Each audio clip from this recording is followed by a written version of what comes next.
So I think we're going to go ahead and start now. We have reached the top of the hour. I'd like to welcome you all to this next in the series of AFRY Energy Management Consulting's webinars, and very pleased you could join us. I'd like to say good morning, good afternoon, good evening, of course, depending on wherever you are located. And I will just point out that we have on the speakers today 3 of our colleagues who are going to bring us through the presentation, and representing, I think, in order of geography, from Boston, New York and Florida.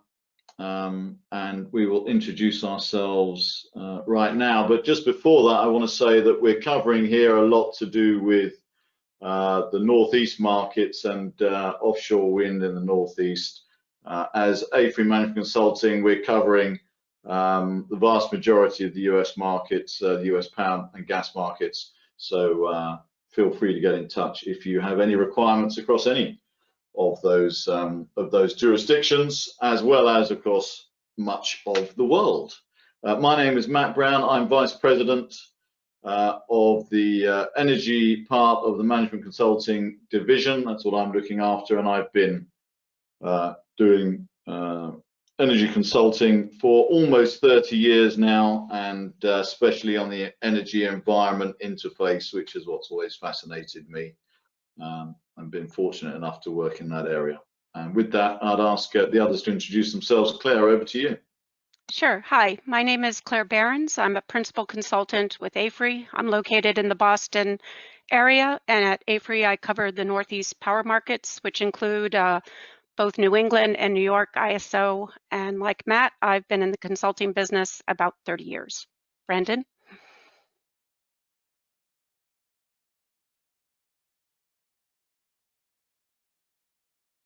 Thanks, Claire. Sorry about that. My name's Brandon Hardman, and I'm a consultant with AFRY Management Consulting. I'm located in the New York office, and my background is primarily in public power markets, as well as some of the environmental markets as well. Thank you, Brandon. And my name is Charles Merrick. I'm a senior consultant with AFRY. I've been in the energy consulting industry about 5 years now, going on 6. And I am primarily focused in market overviews in the United States, as well as having done integrated resource plans in the past. Lovely. Thank you very much, everyone. If we could just move forward to the next slide, then I would say ask questions all the way through. We've also got the questions that were asked in the registration, and we're going to cover questions. We'll have a little Q&A session at the end, depending on how much time we have. That will determine how many we get through. But we'll get back to you. Wherever possible, we will respond and email back and try and answer your questions and get in touch that way. The slide pack and recording that's being done today will be made available on our website and sent all to you all as well, so no need to make notes. And I just highlight that we have a back catalogue of over 20 of these webinars on the website. Google AFRY Energy Webinar and you'll find the page easily enough. So with that, I will disappear now until the Q&A bit, which I'll moderate at the back end, and hand it over to Claire, I believe, to take us through the first part. Great, thanks, Matt. Good afternoon. Thank you for joining us today to discuss the U.S. offshore wind industry and its growth prospects. Today, we'll be discussing the key drivers behind the exponential growth expected to occur in the next few years, which is largely focused on the U.S. East Coast. We're going to review the state procurements which are underpinning this growth, and also discuss how the introduction of sizable amounts of offshore wind will impact market dynamics. Before we begin, it's worth noting that offshore wind is a relatively new feature in U.S. electric markets, even though the U.S. has a vast resource potential that rivals Europe. The best potential is located on the two coasts, the Great Lakes, and to a lesser degree around Hawaii and the Gulf of Mexico. Europe is well ahead of the US in terms of harnessing this resource and has over 22 gigawatts of installed capacity versus the mere 30 megawatts installed in the US. The US, however, is making progress, and that's what we're going to talk about today. And it will soon be at current European levels by the end of the decade, with a current pipeline of 9 gigawatts and a potential build supported by state policy of 29 gigawatts by 2035. Even then, it will just be about a third of the size of the European market. A key driver behind where offshore wind developments is occurring in the US is governed by both federal and state regulatory policy and action. Despite there being huge potential on both coasts, the current level of activity is largely concentrated in the federal waters along the East Coast from Maine to South Carolina, in an area that spans several organized power markets, which include New England ISO, New York ISO, and PJM. The Bureau of Ocean Energy Management, or BOEM, is the federal agency responsible for managing the development of offshore resources in the US. The current level of activity is tied to the 15 competitive lease auctions it's held to date and are shown on the maps to the left. Future activity will stem from upcoming lease auctions in the New York Bight call areas and the North and South Carolina wind and call areas, as well as California and Hawaii. Because there were no lease auctions last year or this year, most of the activity we will be discussing today is tied to the 15 awarded leases along the East Coast. Participating in winning in one of the BOEM leases is key to market participation in the US, as you cannot participate in the state procurement auctions without being a leaseholder. The chart on the slide shows how competitive these BOEM auctions have become since the first one was held in 2012 and was awarded without an auction due to a single company showing interest. Since then, the number of bidders have grown to at least 11 companies, going through over 30 rounds and prices growing significantly. The most recent auctions set records at $135 million and a price of about $1,000 an acre. The chart on the right plots this growth over time. BOEM commercial leasing is a lengthy regulatory process. It has 4 distinct phases, as you can see on the graphic. Once leases have been awarded, there are still 2 steps in the BOEM regulatory process that companies have to go through. They must file and get approval for a site assessment plan that can take up to 5 years, and then file a construction and operations plan, which can take another 2. Once this construction plan is approved, construction can begin. Most of the current awarded leases are in one of these 2 steps. One thing to note that as part of this process, the states have proactively set up intergovernmental task forces, which have helped expedite the process, share information with stakeholders, and also provide an early flag to potential conflicts which they can help resolve. There are currently 14 states with such task forces. Separate from the federal regulation of the offshore wind industry, the states themselves are key drivers of offshore wind activity through their renewable energy policies.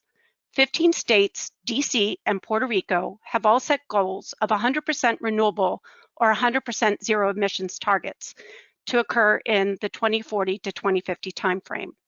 Most of these policies have been adopted in just the past few years and are a key driver behind offshore wind, due to the large untapped renewable resource potential it offers. In order to help achieve these targets, states have set specific carve-outs for offshore wind, which currently amount to about 29 gigawatts in the 2030 to 2035 time period.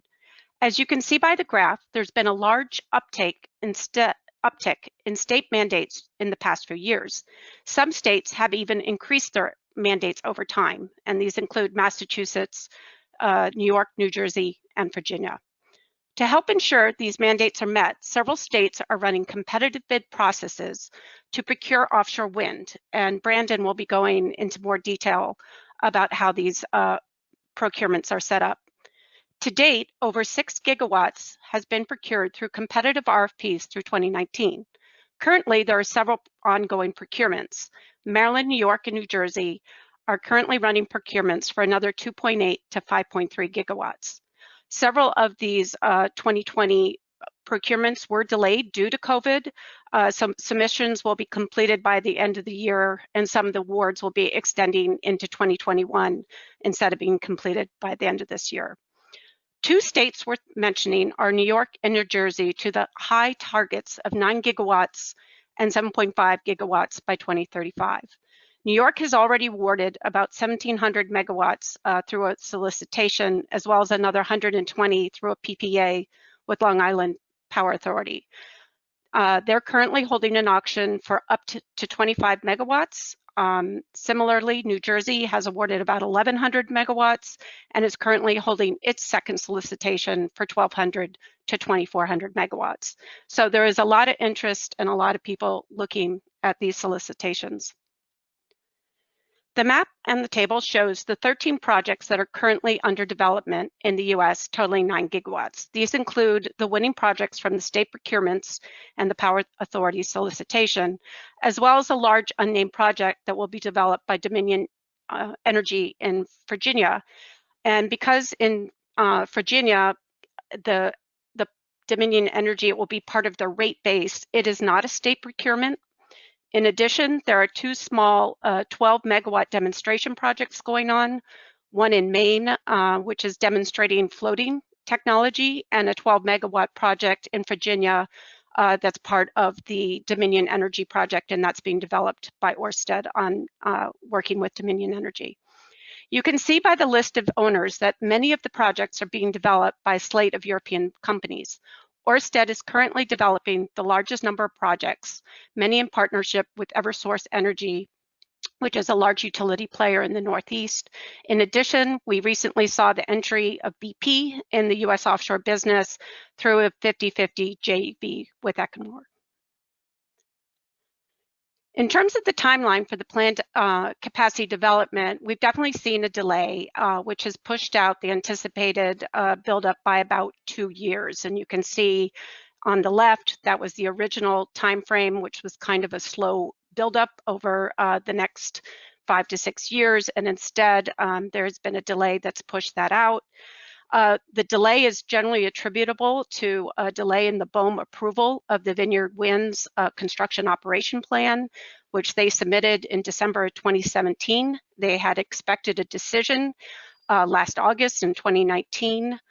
And what happened is, as they were considering the Vineyard Wind plan, all these other projects came up. And so BOEM wanted to consider not just the 800 megawatt project, but also take into account what an upsurge and all these different projects would have on the environment. So it's expected that BOEM will publish its final decision by the end of this year, and that will pave the way for construction to begin in earnest, not just for Vineyard Winds, but some of the other projects that have also had delay.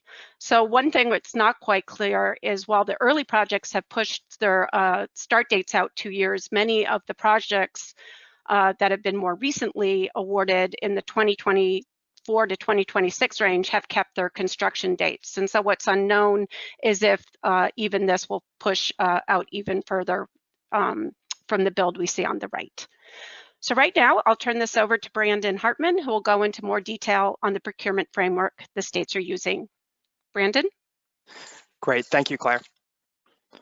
So if you move to the next slide. Over the past few years, state-led competitive solicitations have become an increasingly popular approach to incentivizing offshore wind development.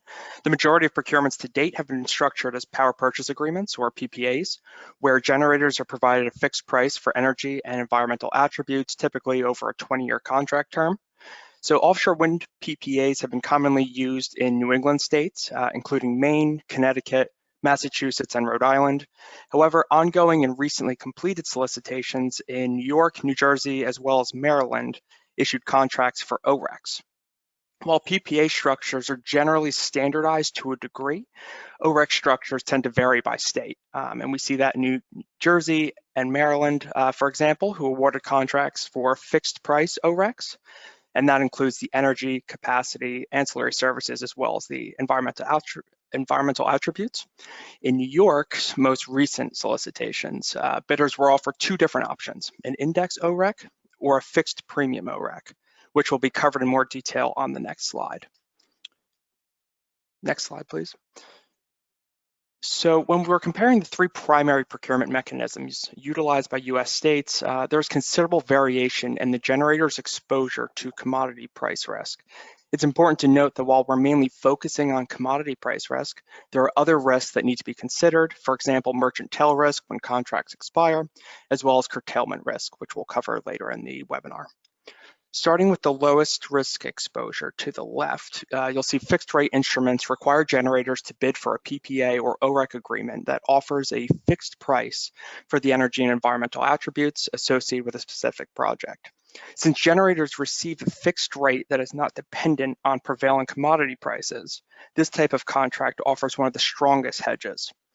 In 2018, Massachusetts, Connecticut, and Rhode Island all awarded fixed rate PPAs, while Maryland and New Jersey, as mentioned before, awarded fixed rate OREC contracts in 2017 and 2018, respectively.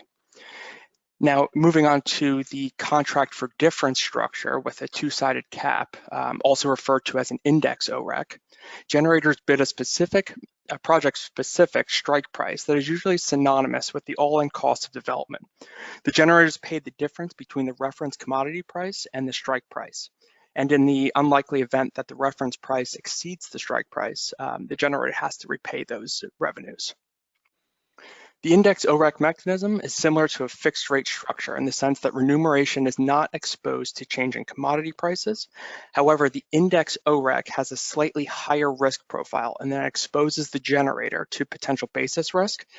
Even though the monthly reference price may be calculated at a certain level, that revenue that the generator actually receives from trading in wholesale markets may be slightly different. So there is some variation there. And then finally, there are fixed premium ORECs, and this is a little bit different from the fixed OREC that we talked about initially. And these incorporate aspects of both the fixed rate and the contract for difference structures.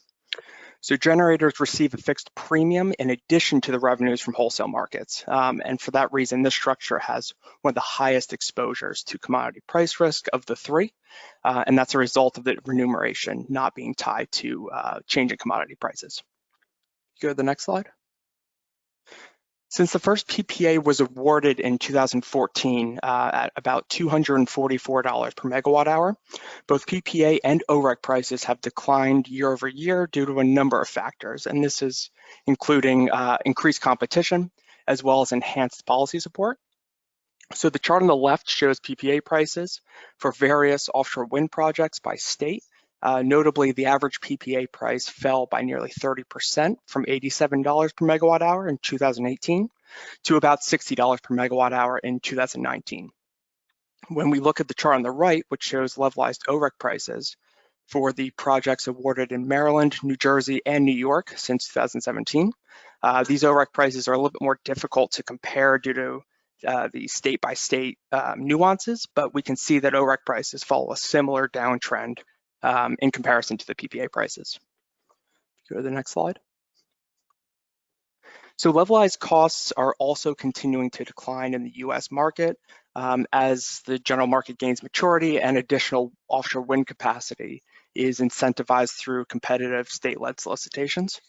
The average levelized cost fell by roughly 50% from $158 per megawatt hour between 2015 and 2017 to about $81 per megawatt hour in 2019. So we're seeing a pretty consistent and considerable downtrend.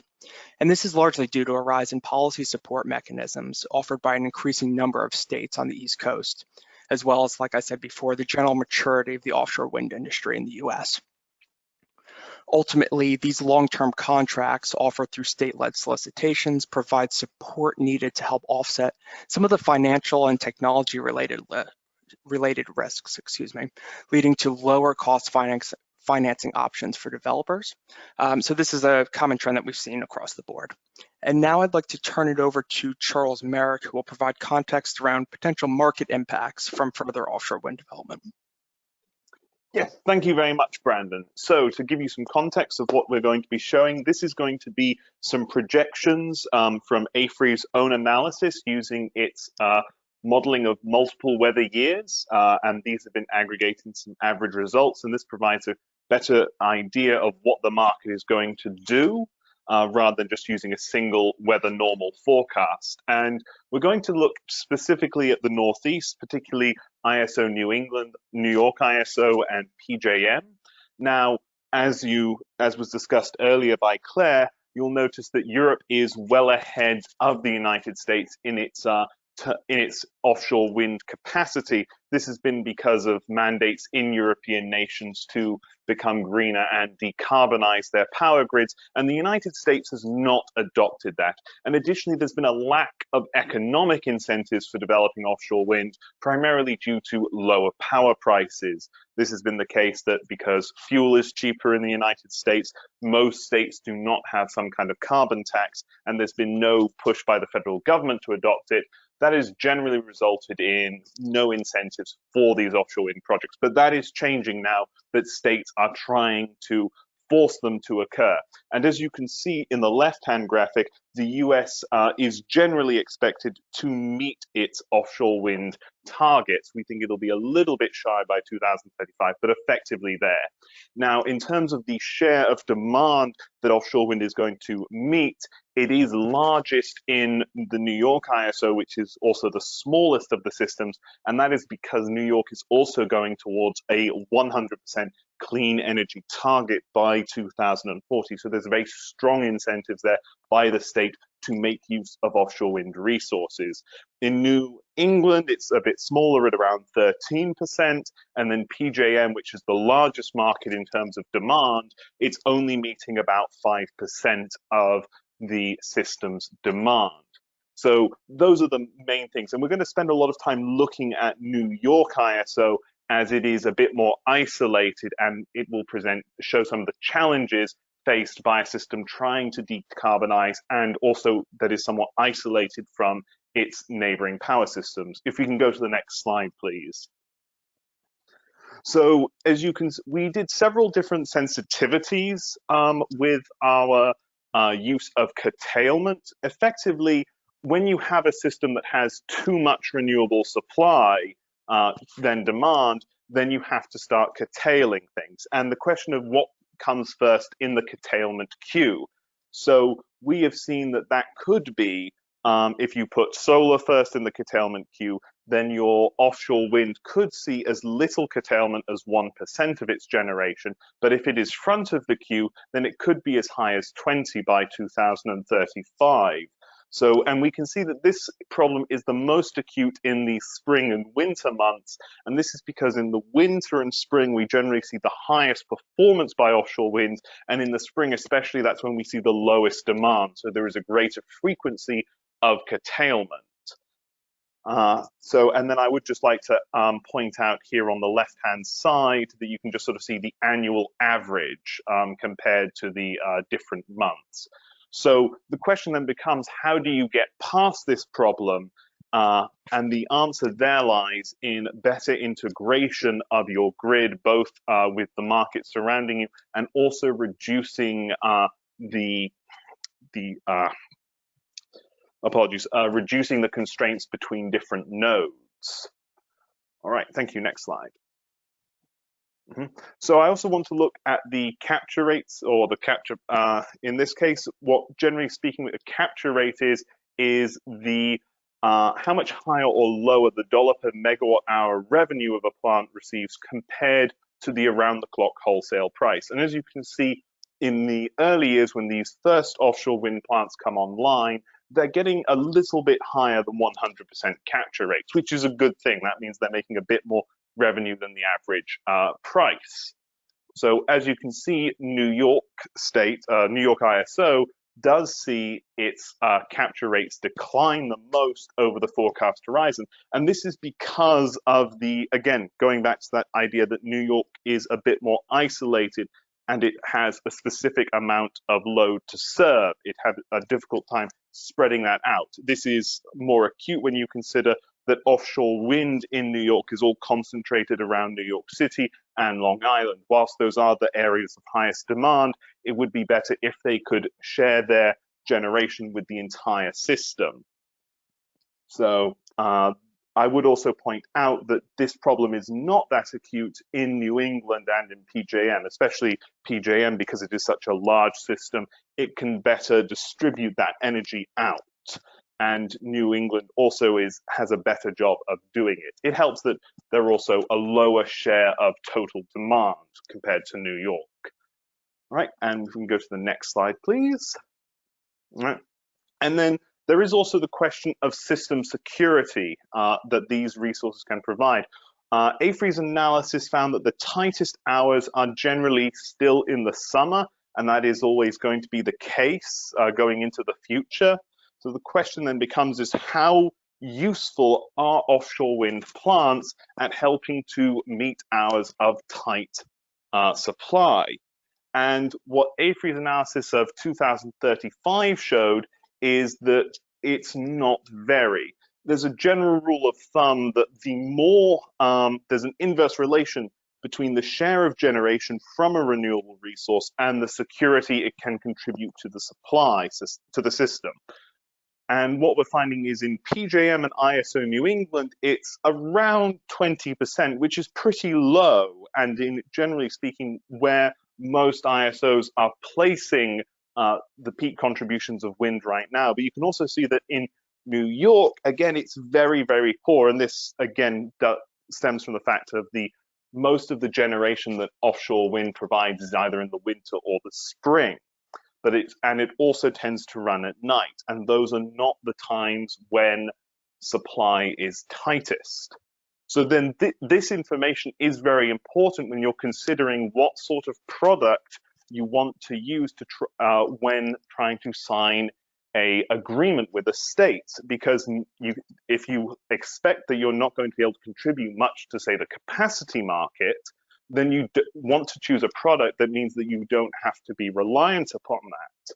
And so this is bringing all of AFRY's analysis together. This can help our clients understand which product is best for them and what the implications of investing in offshore wind in these markets represents. Right, and we'll move to the next slide, please. All right, so just to bring things back to conclusions is that, as my colleagues have said, US offshore wind is very much in its infancy, but we are expecting it to grow quickly, even though there have been some delays in procurement. I would also like to note that there is primarily focused on the northeast and mid-Atlantic of the country, where the states are trying to mandate offshore wind builds, and where most of them are generally greener than their compatriots in the south and in the middle of the country. And then there are also, I would highlight, there are several different products that are being used. In the past, it's been PPAs, but now we're seeing different ORECs, and those are continuing to develop over time. And then it's, as I have stated previously, this shift towards offshore wind is impacting the market dynamics, especially in the Northeast, and that there are challenges that are faced in certain markets, especially if they have an inability to export their power easily, and they are going towards a 100% clean energy target. And with that, I will hand things back to Matt and open up for questions. Thanks very much. Brilliant. So we're going to leave that up there because there's quite a lot of text on the slide, so you can read through as we move on to some questions. I think it's, it's a fascinating growing market that we're seeing in the US. So lots of opportunity coming forward for developers, especially in that market. And we've seen, of course, a number of the larger European players already, engaged right from the start, taking expertise from Europe. So very good. So got a few questions here. The first one I'm going to ask is this one. Is it expected that offshore wind developers will encounter projects from property owners? You know what, Matt, I'll take that. It's a good question. I think it was actually protests. I think there might is what Protests, sorry, some misread it. Yeah, and good point. the reason that's a good question is local opposition was a root cause of the cancellation of the very first offshore wind project, which was Cape Wind in Massachusetts. And the failure of that project, it was proposed in 2001 and eventually canceled around 15 years later. It went through relentless opposition and expensive litigation and ultimately lost its PPAs with the utilities. And so that is kind of one of the reasons, I think, when they first started offering the leases, there wasn't a huge amount of interest. I think people kind of, because of Cape Wind, thought it was just kind of too risky to propose a big project. But a lot has changed in the market in the past 5 years, and really this is a shift in political support for offshore wind from the states, from the governors, and this is largely focused on the jobs creation and economic benefits that these projects are expected to bring both to the state and local economies. And in addition to kind of supporting this, and as well as the whole renewable agenda and climate change agenda, that's, as we've said, is at a different level at different states, with a lot of states wanting to go 100% renewable.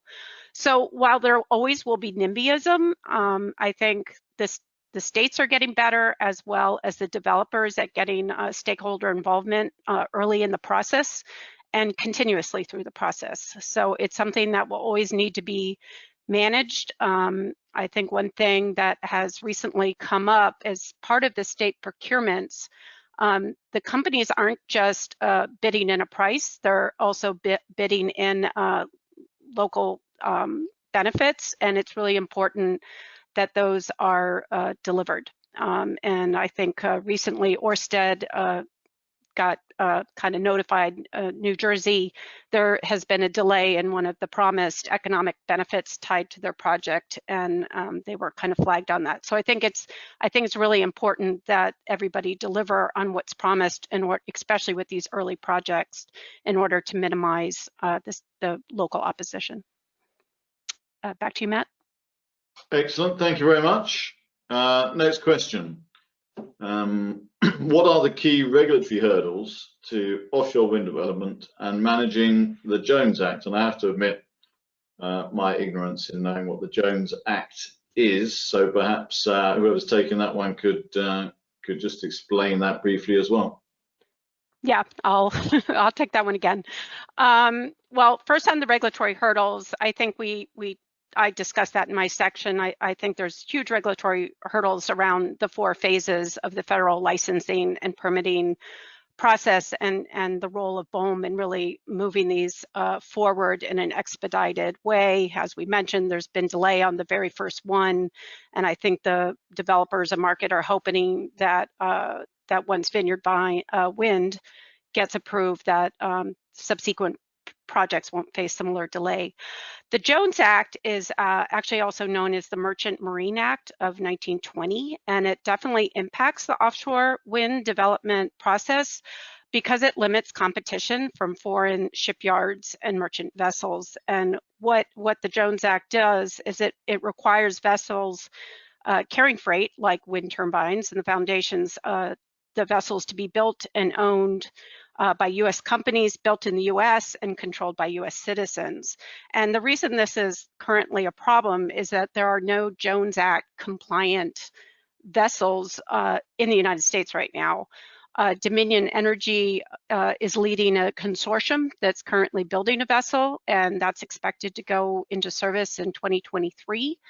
But obviously there is likely to be a need for more vessels beyond that single one, particularly if you think back to that capacity wave. There's going to be a lot of projects being built simultaneously along the coast. So one ship likely to be insufficient. Developers have or tried to do workarounds this, and Block Island, the 30 megawatt project we mentioned earlier, the only one that's built, was able to kind of get around this by bringing materials directly to the platform or using a barge without landing at a port. So it remains to be seen how much of that is a hurdle as some of these projects start moving to construction. Back to you, Matt. Lovely, thanks very much. I'm going to throw one in here for you as well, which just occurs to me looking at what we're talking about East Coast. But you said there's a lot of resource on the West Coast. But what's going on the West Coast? Is much happening? Why are we only talking here about the East Coast? So that goes back to kind of this first hurdle being the BOEM leases. So BOEM has identified areas in California, particularly mid-coast, but they have not held the leases yet. So again, if you go back to that 4 phases, the first phase is kind of early identification. They've done that on the West Coast, but they actually haven't done that second critical step, which is actually opening up the areas to leases. And one of the delays has been the Navy has significant operations, both bases around that area that's been identified, and I think kind of coordinating with the Navy is just another entity that has to be part of the permitting process. And I do know the area that's been identified is near the Diablo Canyon nuclear facility, and that facility is set for retirement in 2025. And so obviously that would be a good place to land your cables because you would have a lot of interconnections. So while the activity that we've all talked about today is the East Coast, again, tied to the fact that the leases have been granted, definitely there is development on the horizon for California. And I think also in California, another aspect of offshore wind there is it's more likely to be floating. I think I mentioned in Maine, they are testing the floating technology with a 12 megawatt demonstration project. And so it'll be interesting to see. That's under construction, and I think it's supposed to come on in about a year or so. And so that will be an interesting project to watch. So again, a lot of the future activity beyond the current leaseholds really depends on when BOEM starts holding their leases again. Excellent, thank you very much. Another one here, and I think you touched upon it in the first question, but can you address local content and limits to what is sustainable, with each state setting goals for being offshore wind industry centers for the US? Yeah, and I'm sorry, I know I'm hogging all the answers here, so sorry to my colleagues, but these kind of go back to some of the points I mentioned earlier, which is why the states are promoting offshore wind so much is really the economic benefits it brings. And so there's kind of this race amongst the states to be the epicenter for the US offshore wind. And we see that in Virginia, Massachusetts, New York, and New Jersey, where all of them have older ports, some declining, like in Massachusetts, New Bedford, where they really see offshore wind as a way to revitalize old ports, make better use of existing facilities, and bring the benefits both to the state and local economies. And so we see there is a lot of competition amongst the states, but there's also a huge amount of investment in projects being built. So no single state has emerged. And again, that goes back to just this delay of Vineyard Winds, which will be the first big project to go under development. Again, that's 800 megawatts, is tied to the New Bedford facility in Massachusetts. However, Virginia, as I mentioned, is able to kind of move forward also, and they're really focused down in Virginia, and like I mentioned, they have the boat they're building that will be compliant. So we could see, I think it's Norfolk or Hampton in Virginia, also vying to be a center. And just in terms of when we think about the money that's being invested, AWA estimates that just the 29 gigawatt of offshore wind capacity that we've been talking about today, they've estimated this is 45,000 to 85,000 jobs, and just alone those projects could have an annual economic output of 12 to 25 billion. So it's a lot of money that people are trying to lure to their to their states, and again, why there is general support for this happening. Matt? Yeah, very good. So I'm gonna throw another one in there in terms of the this capture rate as we move out, and we're simulating out into 2035, Charles, and the capture rate was falling quite dramatically. I'm just wondering, is that just an inability to get the power out of and it was New York, was it? I think, if you correct me if I'm wrong. Yeah. Is it an inability to get the power out? Does it mean that the licensing has been done in a bad way, that you end up having such a big impact? Would it be better not to license in that way, or is it just about the resource happens to be there and that's how it is? Do you have a view on that? I believe it's more of the latter rather than the licensing. The main reason curtailment occurs is because you have an oversaturation of intermittent generation at a specific hour, and some of it needs to be ramped down. It's something that is happening across the United States. It's particularly acute in California during certain months because California is very much using solar generation, and solar has a much more predictable generation pattern, say, than wind. So the thing that California is trying to do to resolve that issue is increase its footprint in the West using what's called the energy imbalance market. And that is basically connecting different utilities outside of California to its real-time market, so that if there is too much generation in California, it can be more easily distributed out into the West of America. And also on the flip side, if there's a shortage of generation in California, they can call upon resources from outside of the state. That is something that New York probably wants to not necessarily explore, because there are other ISOs neighboring it, but the overall theme of increasing the connectivity with and power flows between PJM, NISO, ISO New England, and also Canada, the Canadian markets of Hydro-Quebec and on the Ontario system operator would help to alleviate it. And that is something that AFRY is also looking at, to my knowledge. Excellent, thanks for that. So